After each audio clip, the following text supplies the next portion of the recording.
අර්බුද වලින් ගොඩ වෙන්න මේකෙන් නැවත ඒ මිනිස්සු නගා සිටවන්න මේ මොහොතේ ජනාධිපතිවරයා යම් කිසි සහන පැකේජයක් ගෙන දීලා තිනවා. මම කියන්නේ දැන් මේකේ තියෙන මේකේ තියෙන තීතද ඩොට් එකද මේකේ තියෙන මූල්‍යමය නීතිද මම කියන්නේ මේවා පැත්තකින් තියලා මේ සියලු දෙනාම එකතු වෙලා ඒ කුෂිකර්මය නගා සිටවන්න ගොවියට මොනවද ඒ අවශ්‍ය බීජ ටික අවශ්‍ය පෝර ටික කර්මාන්තකරුවන්ට ව්‍යාපාරිකයට අපි දන්නා මේ වෙද්දී මහා පරිමාණ සහ කුඩා පරිමාණ හාල් මෝල් ටික පොළොන්නරුව පැත්තේ යට වෙලා තිනවා.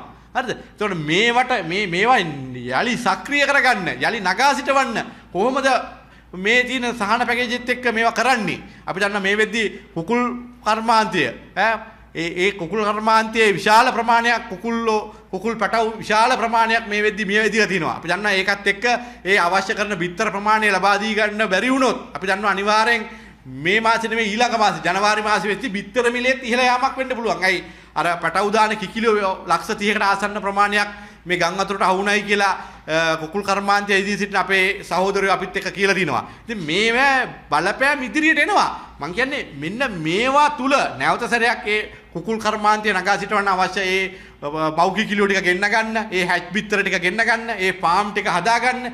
මේවට මේ තියෙන මුදල් ටික ජනාධිපතිවරයා යෝජනා කරපු මේ මුදල් ටික කොහොමද මේ ටික ලැබලා දීලා ඒ ප්‍රාදේශීය ලේකම් හරහා ග්‍රාම සේවක හරහා මේවා ලැබලා දීලා මේ මිනිස්සු ටික හැකි ඉක්මනින් ගොඩනගලා රට ගොඩනගන වැඩපිළිවෙලට තමයි මේ වෙලාවේ විපක්ෂයේ සියලු කඳවුරු එකතු වෙන්න ඕනේ. ඉතින් එහෙම නැතුව මේ දැන් මේ සුලිකුණාටුව ඇවිල්ලා ඉවරයි. දැන් මේක 12 වෙනිදා කිව්වද 15 වෙනිදා කිව්වද 20 කිව්වද දැන් මේකේ දැන් මරණ පරීක්ෂණ පවත්වලා ඉඳලා වැඩක් නැහැ.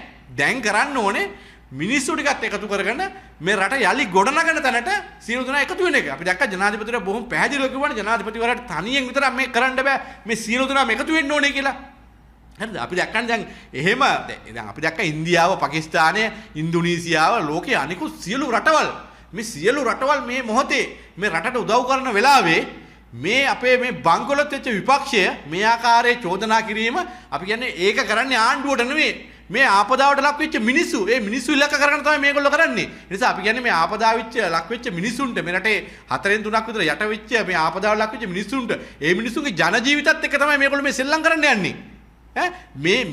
මේ කියන කාරණාව දඩමීම කරගෙන මේ අහිංස මැරිච්ච දේපොළ හිමි වෙච්ච මේ මිනිස්සු දඩමීම කරගෙන මේ දේශපාලන සෙල්ලම වහම නැවැත්විය යුතුයි.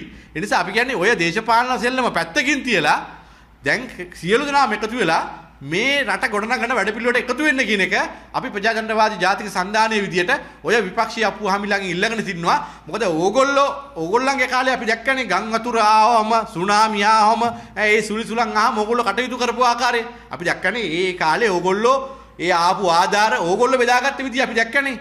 ඒ ආධාර බෙදාගෙන අපි දැක්කනේ ඕගොල්ලන්ට සමහරක් අයට ඒ මුදල් භාවිතා කරා ඒ ආධාර භාවිතා කරා කියලා බොහෝ නඩු පවා තියෙනවානේ. ඒ ආධාර බෙදාගත්ත විදිය අපි දැක්කනේ. හරිද? එතකොට අපි දැක්කනේ දැන් මේ ගම් වතුරට කලින් මේ රුපියල් 10000නේ අපිට ගෙවලා තිබුණේ.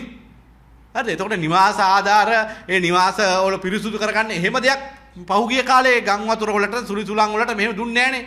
අපි දැක්කනේ පහුගිය කාලේ ඒ අඩුම ගානේ අර ගොවියන්ට වෙච්ච හානි වලටවත් මුදල් ගන්න බැරි තත්ත්වයක් තිබුණේ. හරිද? ඉතින් එහෙම එවැනි වටපිටාවක දැන් ජනාධිපතිවරයා මේ සහන පැකේජයක් යෝජනා කරලා තියෙනවා. මම කියන්නේ මේක ඉෂ්ට කර ගැනීම තමයි විපක්ෂයේ මේ භූමිකාව. අපි දැක්කනේ විපක්ෂයේ මේ වෙලාව අපි දැක්කනේ ඊයේ පෙරේද විපක්ෂ නායකවරයා සජිත් ප්‍රේමදාස මහත්තයා එයා මන් දන්නේ මොනවා කියනවද කියලා අපි දැක්කා. එයා ආපු ගමන් කියන්නේ අයවැය වෙනස් කරන්න IMF එකත් එක්ක කතා කරගෙන අයවැය වෙනස් කරගන්න ඒ තියෙන කාරණා ලිහිල් කරගන්න. අපි දැක්කනේ එතුමා එක තැනකදී කියනවා මේ ට්‍රම්ප් ජනාධිපතිවරයාට කතා කරන්න කියලා.